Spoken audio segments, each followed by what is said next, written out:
Topic जो हमने cover किया था that was EMI, electromagnetic induction.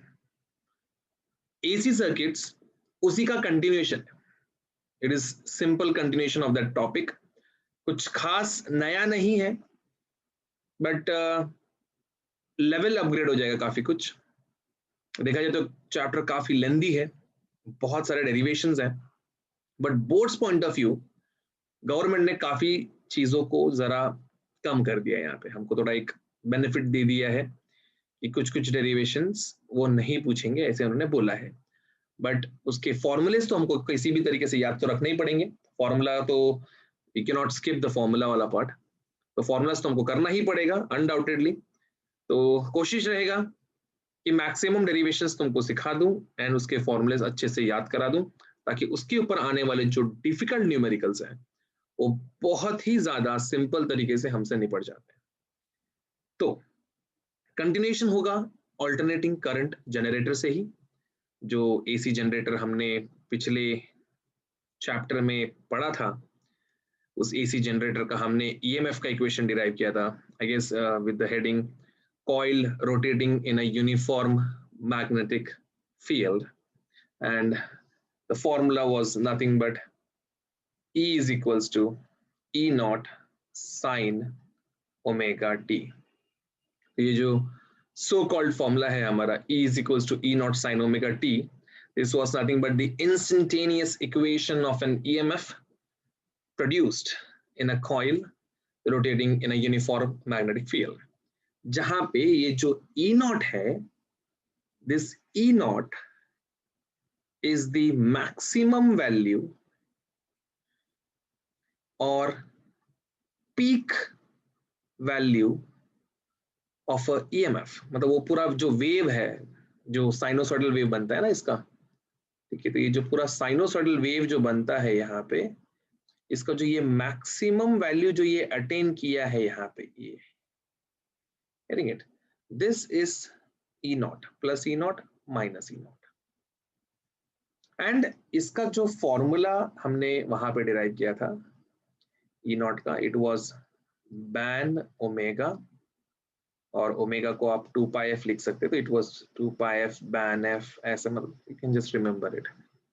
तो दिस वाज ई नॉट का so called formula, getting it. तो ये था इंस्टेंटेनियस इक्वेशन ऑफ ईएमएफ।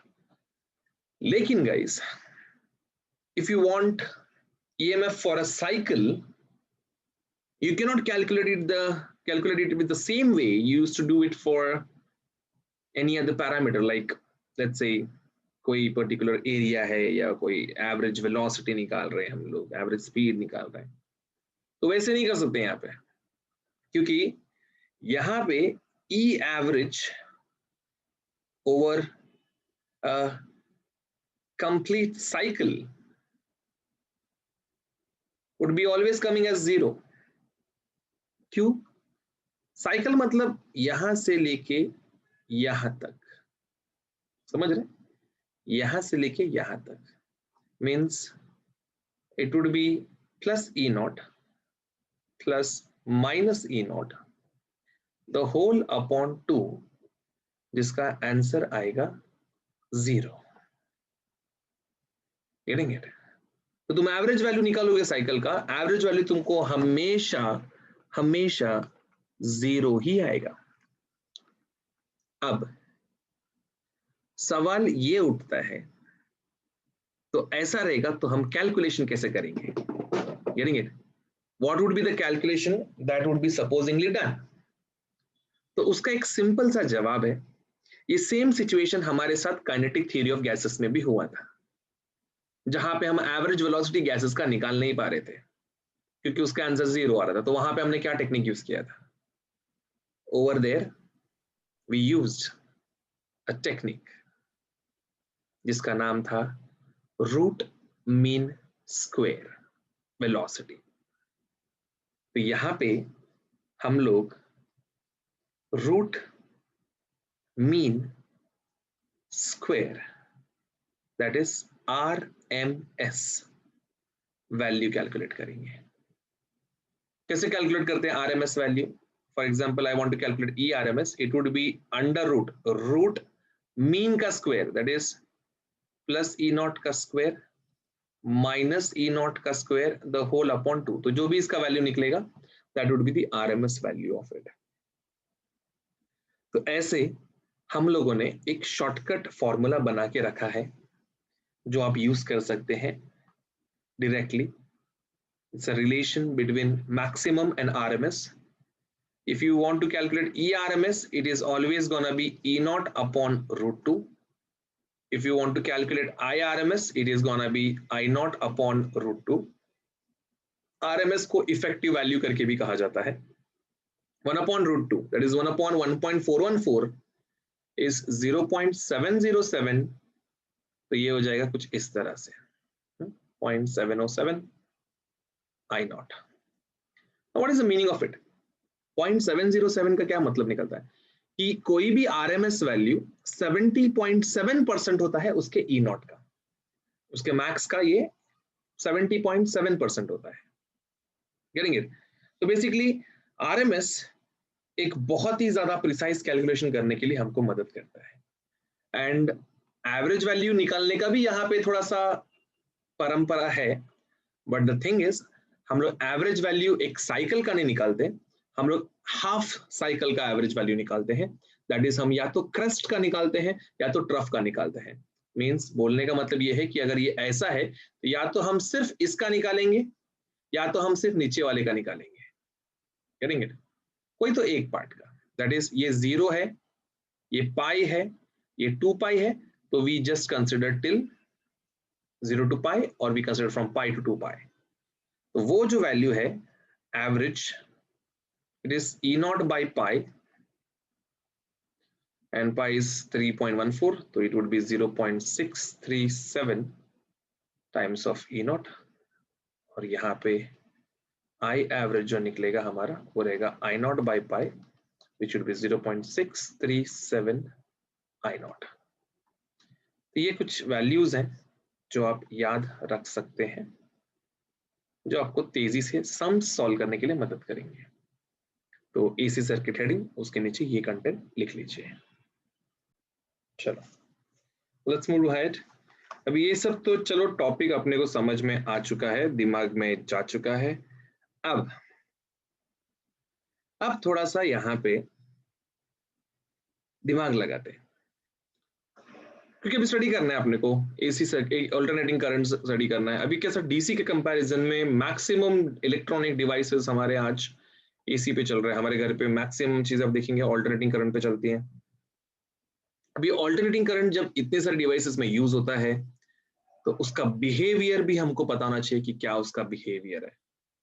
कि अगर सिर्फ एक पर्टिकुलर एलिमेंट से ये जा रहे तो क्या बिहेव करेगा, दूसरा पर्टिकुलर एलिमेंट से गया तो उसका क्या रहेगा। इंडिविजुअल बिहेवियर को स्टडी करने के लिए यहाँ पे हम लोग स्टेप बाय स्टेप जो हमारे मेन कंपोनेंट्स हैं उनमें से ऑल्टरनेटिंग करंट पास करेंगे। मेन कंपोनेंट्स मतलब कौन से? रेजिस्टर, इंडक्टर, कैपेसिटर, ये हमारे मेन कंपोनेंट्स हैं। RLC, resistor, inductor, capacitor. तो हम स्टार्टिंग में इंडिविजुअली स्टडी करेंगे इनमें, फिर अल्टीमेटली तीनों को एक साथ रख के स्टडी करेंगे कि क्या इफेक्ट निकलता है उससे, क्या उसका बिहेवियरल चेंजेस निकल सकता है। ठीक है, तो चलो let's have a look at the understanding of it. तो सबसे पहला हेडिंग जो हमारा आज का रहेगा, it would be AC applied to pure resistor. अब प्योर मतलब ऐसा पवित्र ऐसा नहीं है, समझ रहे? प्योर रेजिस्टर का क्या मतलब होता है? प्योर रेजिस्टर का मतलब होता है कि वो पूरे सर्किट में सिर्फ और सिर्फ तुमको रेजिस्टर नजर आने वाला है और कुछ भी नहीं नजर आएगा। Getting it? तो ये ऐसे हमारा ये रेजिस्टर, लेट्स से उसका कुछ रेजिस्टेंस है R और ये उसको हमने कनेक्ट किया एक alternating EMF source. Let's say EMF is E is equals to E naught sine omega t. So the question is, what would be I? ये जो करंट इसमें से फ्लो हो रहा है, ये I का वैल्यू क्या रहेगा, ये हमको यहाँ पे पता लगाना है। ठीक है, तो चलिए पता लगाते हैं इन चीजों का। कि कैसे करना है इसको, क्या करना है इसको, क्या क्या करना है इसके अंदर। तो करंट पता लगाना है, तो सब करंट को पता लगाने का सबसे आसान तरीका एक रेजिस्टर में होता है Ohm's law. So we would go for it. हम बोलेंगे according to Ohm's law, according to Ohm's law EMF is nothing but current times resistance, E is equals to I into R. Therefore I क्या हो जाएगा मेरा, I हो जाएगा E by R. Therefore E is nothing but here E naught sin omega t. एक second, E is what, nothing but E naught sin omega t. तो E की जगह पे लिख दिया, नीचे क्या बच गया भाई, नीचे बच गया R. ओके, अब we can clearly see I is nothing but purely dependent upon sin omega t. It's a sine function. Current is also a sine function here. Means what? अगर मेरा sin omega t का value maximum जाता है तो मेरा current भी maximum जाएगा, और अगर मेरा sin omega t का वैल्यू मिनिमम जाता है, दैट इज कम होता है, तो मेरा करंट का वैल्यू भी करस्पॉन्डिंगली कम होएगा. So let's do analysis of it. So this would be I is equals to, let's say, let's consider case particularly. Case he consider करते हैं. Let's say if sin omega t goes 1, then I would be nothing but I naught. So according to this concept, I की जगह पे I naught आ जाएगा, इधर पे E naught upon R, और sin omega t की जगह पे आ जाएगा 1. एक क्लियर डिस्टिंग्विश पॉइंट है हमारा ये. Therefore I naught is equals to E naught upon R. मतलब जहां कहीं पे भी तुमको E naught upon R दिखेगा, तुम वहां पे I naught लिखने का ताकत रखते हो. तो मुझे तो यही पे दिख रहा है भाई E naught by R, तो क्यों ना मैं इसको लिख दूं I is equals to I naught sin omega t. तो ये कंक्लूजन हमारा ये बताता है कि current is also sinusoidal here. EMF भी साइनोसॉइडल है, ये देखो ना, EMF भी E naught sine omega t है, करंट भी साइनोसॉइडल है, दोनों साइनोसॉइडल है. इसका मतलब क्या कि उनके बीच में कोई भी प्रकार का फेज डिफरेंस नहीं है, they both are in phase. So let's give the conclusion. Conclusion is in resistor EMF and current both are in same phase. In resistor EMF and current both are in same phase. That is उनका बीच में का phase difference क्या है भाई साहब, zero है phase difference. समझ में आया? phase difference जनरली हम लोग phi से रिप्रेजेंट करते हैं, तो phi का वैल्यू जीरो है भाई साहब. क्लियर? समझ गया सबको? ये स्क्रीनशॉट निकालिए इसका. बट एग्जाम में जब ये 3 मार्क के लिए आता है तो सिर्फ इतना ही करके नहीं जाना होता है, उधर पे थोड़ा मेहनत करना पड़ेगा तुमको. You have to represent it graphically as well as phasor diagram भी बनाना है आपको. 2 रिप्रेजेंटेशन करना होता है, दोनों सिखाता हूं आपको. ठीक है, तो first representation is graphical representation, जिसमें हम ग्राफ का सहारा लेंगे उसको समझाने के लिए. The other one is phasor representation of it, जहां पे फेजर वेक्टर यूज करेंगे हम लोग. तो पहला ग्राफ, सबसे पहले ग्राफ बनाते हैं हम लोग चुपचाप, कैसे दिखता है वो देखते चलो. तो ग्राफिकली ये लो, ये थोड़ा बड़ा बना रहे हैं हम लोग इधर, ये ऐसे हमारा एक्स एक्सिस और वाई एक्सिस हमने बना दिया. Will be using red colour for EMF, ठीक है। तो यहाँ पे ये टाइम प्लॉट करो या फेज प्लॉट करो यहाँ पे, तो ये हो जाएगा प्लस ई नॉट और ये हो जाएगा माइनस ई नॉट। तो ये हमारा 0, ठीक है। फिर इधर पे π/2, ये पाई 3π/2, ठीक है। थोड़ा दूर हो गया ना ये, 3π/2 और ये 2π। एक ऐसे तुमको बनना है, तुम आगे भी बनाओ ना, तुमको जो करना है तुम करो, मेरे को एक कंप्लीट साइकिल रिप्रेजेंट करने का है। तो ईएमएफ का इक्वेशन क्या था भाई साहब? EMF was nothing but E not sine omega T, ठीक है। साइन फंक्शन है, तो साइन 0 0 होता है, मैक्सिमम जाता है यहाँ पे, फिर वापस इधर आएगा, मिनिमम जाएगा यहाँ पे, फिर वापस 0 आएगा, ठीक है। तो ये रेड कलर से दिखा रहे हैं हम लोग ईएमएफ को प्लॉट करते हुए। तो ये भाई सब कुछ ऐसे जाके ऐसे आएंगे, फिर यहाँ से कुछ ऐसे जाके ऐसे आएंगे। साइन वेव ना, तो ऐसे जाते रहता ना, मतलब it simply goes on like this, ऐसे ऐसे ऐसे ऐसे ऐसे ऐसे ऐसे जाते रहेंगे ये, गेटिंग इट? ये साइन वेव है। मैंने क्या किया, मैंने एक साइकिल बनाया उसमें से खाली, क्यों मेरे पास हो गया एक साइकिल, समझा? बाकी का तुम समझ जाओ ना, वैसे नहीं चलने वाला उसमें, अलग अलग थोड़ी होने वाला कुछ। ये हो गया ये। अभी दूसरा करंट, करंट को प्लॉट करना है। तो करंट क्या रहेगा, करंट कैसे प्लॉट करेंगे? करंट प्लॉट करेंगे इधर, इधर ही प्लॉट करेंगे, ये प्लस आई नॉट और ये इधर ऐसे माइनस आई नॉट। बच्चा बोलता है इसको क्यों नीचे बनाया, ऊपर क्यों नहीं, साथ में क्यों नहीं? कॉमन सेंस है ना बेटा, कॉमन सेंस है। इधर देख, आई नॉट क्या मिला देखो, ई नॉट बाय आर, मतलब आई नॉट का वैल्यू कब मिलेगा तेरे को? जब तू ई नॉट को आर से डिवाइड करेगा, समझा? जब कभी भी तू ईएमएफ को रेजिस्टेंस से डिवाइड करेगा, ई नॉट का वैल्यू को आर से डिवाइड करेगा, तो जो मिलेगा वो आई नॉट रहेगा। मीन्स इन शॉर्ट बोलने का मतलब ये है कि जब कभी भी तुम किसी नंबर को डिवाइड करोगे तो उसका आने वाला नंबर छोटा ही रहने वाला है, तो आई नॉट का एम्पलीट्यूड ई नॉट से छोटा ही रहेगा।